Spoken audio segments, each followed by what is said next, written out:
অভিষেক শর্মা আর Travis head যখন bat হাতে নামেন তখন হিসাব নিকাশ, উইকেট বাঁচানো এসব শব্দ যেন অভিধান থেকেই মুছে যায়।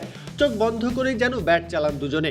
কখনো সেই আগুনে ব্যাটিংয়ে রান পাহাড় গড়ে ওঠে, আবার কখনো দ্রুত নিভেও যায় শিখা। কিন্তু তাতে কি আসে যায়, কারণ এই দলে আছে একজন হেনরিক ক্লাসেন, যিনি ব্যর্থতার ধ্বংসস্তূপের উপর দাঁড়িয়েও গড়ে তুলতে পারেন জয়ের প্রাসাদ।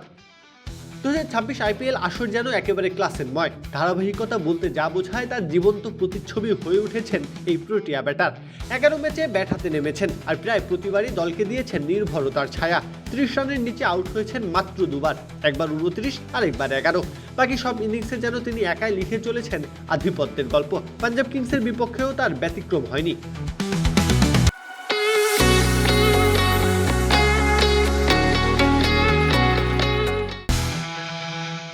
ম্যাচের শুরুতে অভিষেক শর্মা ট্রাভিস হেড ঝড় তুলেছিলেন নিজেদের স্বভাবসিদ্ধ ভঙ্গিতে। পাওয়ার প্লে মানেই যেন তাদের ব্যক্তিগত শো।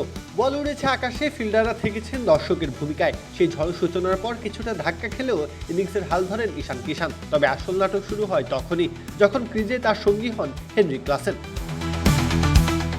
দুজনে মিলে করেন 88 রানের এক দারুণ জুটি। ঈশান নিজের কাজটা করে গেছেন নিঃশব্দে। 50 তুলে সরে দাঁড়িয়েছেন আলো থেকে, আর সেই আলো পুরোটা নিজের করে নিয়েছেন ক্লাসেন। আক্রমণ আর সংযমের এক অসাধারণ মিশেল দেখা গেল তার ব্যাটিংয়ে। মাত্র 43 বলেই খেললেন 69 রানের ঝলমলে ইনিংস। এটাই এবারের আসরে তার পঞ্চম 50। ইনিংস জুড়ে ছিল শক্তির ছাপ, ছিল সময় বুঝে গিয়ার বদলের নিখুঁত দক্ষতা। ক্লাসেনের এই ইনিংসের উপর ভর করেই সানরাইজার্স হায়দ্রাবাদ আবারও তুলে ফেলল 235 রানের বিশাল সংগ্রহ। এমন স্কোর এখন যেন তাদের জন্য নিয়মিত ঘটনা হয়ে দাঁড়িয়েছে। আর তার পেছনের সবচেয়ে বড় কারিগর এই ক্লাসেন। যেখানে অন্যরা ঝড় তোলে, সেখানে তিনি গড়ে তোলেন স্থিরতার দেয়াল। যেখানে ম্যাচ দুলতে থাকে অনিশ্চয়তায়, সেখানে তিনি যে এনে দেন নিয়ন্ত্রণ। প্রত্যহ কাব্য, খেলা 71।